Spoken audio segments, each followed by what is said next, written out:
एक गांव में एक बढ़ई रहता था। वह शरीर और दिमाग से बहुत मजबूत था। एक दिन उसे पास के गांव के एक अमीर आदमी ने फर्नीचर फिट करने के लिए बुलाया। जब वहां का काम खत्म हुआ तो लौटते वक्त शाम हो गई, तो उसने काम के मिले पैसे की एक पोटली बगल में दबा ली और ठंड से बचने के लिए कंबल ओढ़ लिया। वह चुपचाप सुनसान रास्तों से घर की ओर रवाना हुआ।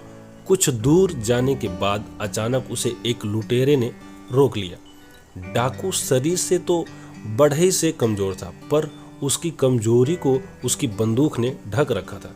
अब बढ़ई ने उसे सामने देखा तो लुटेरा बोला, जो कुछ भी तुम्हारे पास है सभी मुझे दे दो, नहीं तो मैं तुम्हें गोली मार दूंगा। यह सुनकर बढ़ई ने पोटली उस लुटेरे को थमा दी और बोला, ठीक है, यह रुपया तुम रख लो, मगर मैं घर पहुंचकर अपनी बीवी को क्या कहूँगा? वो तो यही समझेगी कि मैंने पैसे जुए में उड़ा दिए होंगे।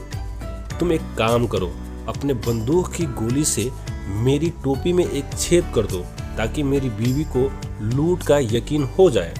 लुटेरे ने बड़ी शान से बंदूक से गोली चलाकर टोपी में छेद कर दिया और लुटेरा जाने लगा। तो बढ़ई बोला, एक और काम कर दो, जिससे बीवी को यकीन हो जाए कि लुटेरे के गैंग ने मिलकर लूटा हो, वरना मेरी बीवी मुझे कायर समझेगी।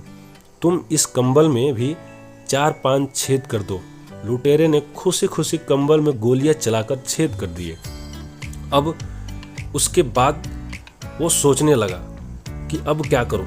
तो जैसे इसके बाद बढ़ई ने अपना कोट भी निकाल कर दिया और बोला, इसमें भी 1-2 छेद कर दो, ताकि सभी गांव वालों को यकीन हो जाए कि मैंने बहुत संघर्ष किया था।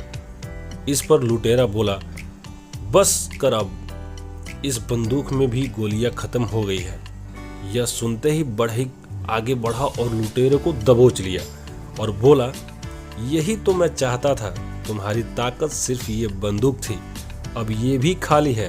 अब तुम्हारा कोई जोर मुझ पर भी नहीं चल सकता। चुपचाप मेरी पोटली मुझे वापस दे दो, वरना। यह सुनते ही लुटेरे की सिटी पिटी गुम हो गई और उसने तुरंत ही पोटली बढ़ई को वापस दे दी और अपनी जान बचाकर वहां से भागा। आज बढ़ई की ताकत तब काम आई जब उसने अपनी अकल का सही ढंग से इस्तेमाल किया।